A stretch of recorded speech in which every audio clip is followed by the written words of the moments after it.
I just live for that next step. And if you live to take one more step, then your day's easy. Don't worry about going home. Take that next step, right? We knew what we were getting ourselves into, but you don't know what you're getting yourself into until you're actually at that point, right? On the X. When you're on the X, it's a different story.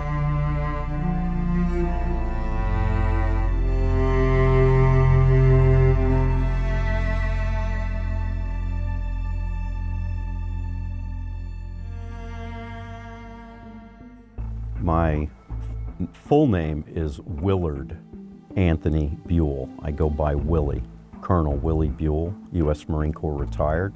The 1st Marine Division held a after-action review of Fallujah 1 for the potential and really certain re-attack unclear of Fallujah.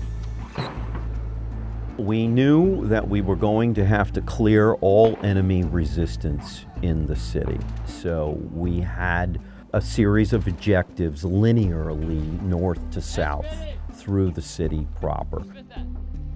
And if you ever looked at Fallujah, it's a medieval city and it was scary looking. You know, it was multi-story, all the buildings were connected, there were minarets up in careful positions of overwatch, like OPs, and it was a formidable thing.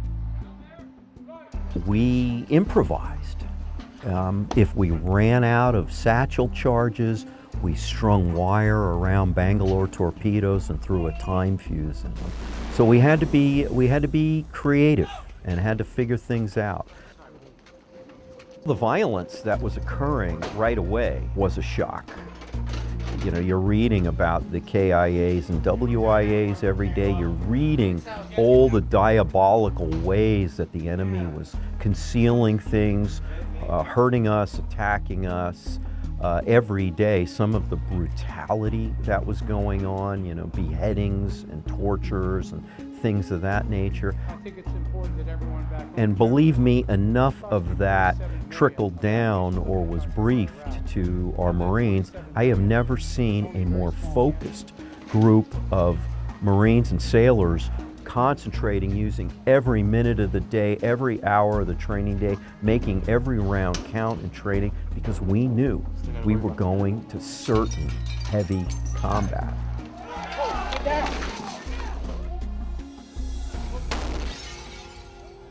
Full name is Christopher Lee Pruitt. So my first name is Chris, C-H-R-I-S, common spelling. Last name Pruitt, P-R-U-I-T-T. I was the senior sergeant of the platoon. Well, the overview of Battle of Fallujah started in October, actually. So for about a month or so, the battalion was doing feints to the south of the city. And what we were doing is we were drawing out the enemy towards the south. So they were building their defense in the south of the city itself. And then we flipped the script on them. A month later, we actually invaded from the north. We came to the train tracks, breached through there. The overall city itself, though, was, you know, I mean, you have everything from burning buildings, right? Injured Marines, dead targets. You had people that were still trying to leave the city. You had women and children leaving the city, older men leaving the city. Just a lot of destruction. For the most part, fighting was light. We got in some scraps here and there. I took shrapnel earlier in the day in my lower leg. And then when we got to where our Islamic advance squad I was attached to, I could see second squad, which is the squad was RJ Mitchell. I could see those guys coming down the street. But where we were sitting at, there was just one house in the corner that did not fit right with me. It didn't sit real well with me at all. So while the squad and the attachments were inside our last house that we cleared, taking a rest, because it's been a long day. And so I walked by myself from that house across the street to this corner house. Because this corner house had a great view, rather, on our company CP and where we were at. The gate of the house is open. If the house is open, someone's probably in there or had been in there. So I peek inside the courtyard. I can see rat trails. I can see where they've been practicing their E&E routes, very worn, patterned. So they were training fighters in this area.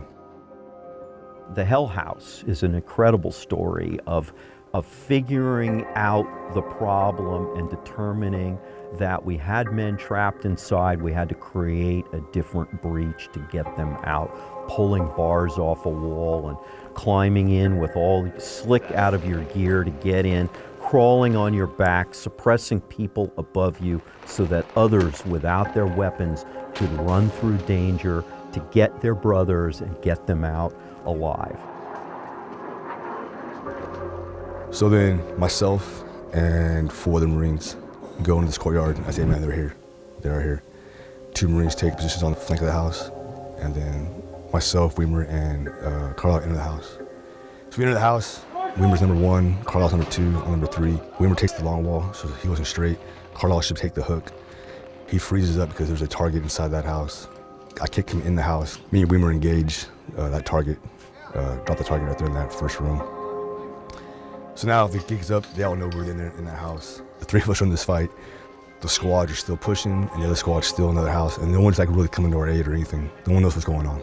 I believe there's 2 fighters upstairs, and so I'm tracing the stairs with my weapon to see where these guys are at. Impacts start hitting right around where I'm standing at on the walls and ricocheting. And so as I have the weapon up to my face, a door opens up in front of me, and another target comes out of a room with a chest rig on. I get shot initially to my leg, and it was thrown through my calf.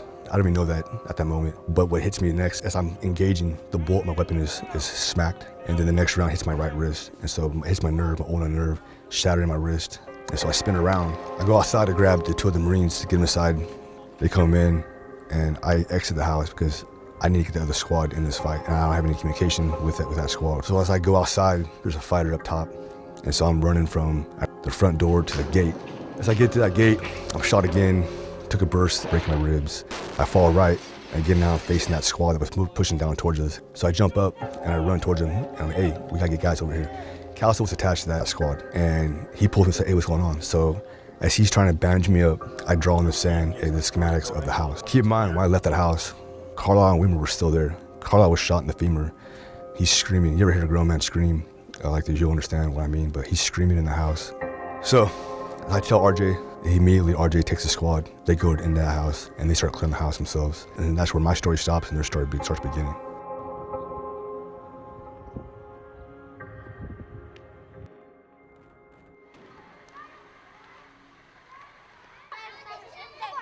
We created a humanitarian center. We called it Brahma Park. We immediately turned to getting the city cleaned up and restored.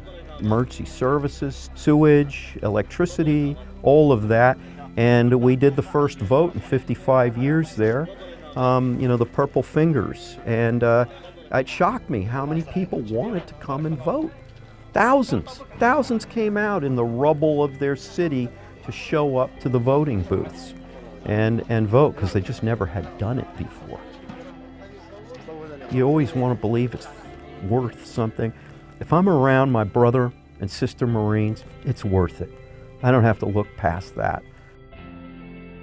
I want to take a quick moment to tell you a story that I think perhaps was the most important component to the success of our battalion.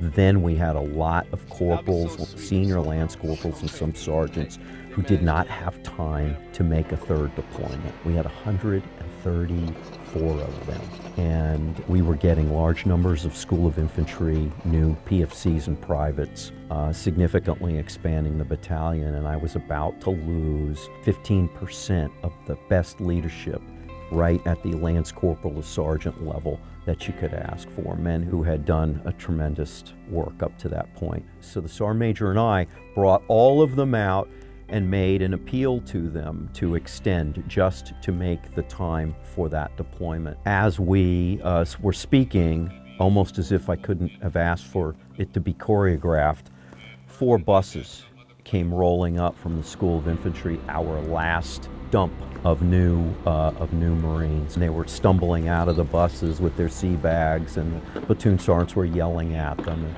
I said, that's why I need you to stay, so we can bring them home to their families. And 118 of the 134 Marines agreed to extend, to make the deployment. And that was the core magic at that level that made the difference for us, that made everything in training and absolutely in combat. Every time you deploy in a combat scenario, you ever have any type of trauma or experiences like that overseas, if you come back expecting to be the same person, you're wrong. You changed. Every time I deployed, I changed. I lost a part of me every time I deployed. So I was never the same before. So I had to accept that change. The ones who have fallen, they're always talked about. A lot of us will always come back together and talk about so-and-so, their experiences, the funny thing they did, the dumb thing they did. But the camaraderie that a lot of us still have together is still present. If you were with me in 3-1, whether my platoon or not, that whole entire battalion is deserving to be commemorated. That same camaraderie is still today. Like those Marines in my battalion, we're still in contact today. Uncommon valor was a common virtue on Iwo Jima, and it wasn't Fallujah. You know, we always wanted to measure up to what they did. You know, Guadalcanal, Tarawa, Iwo Jima, Okinawa, the Chosin Reservoir, Incheon.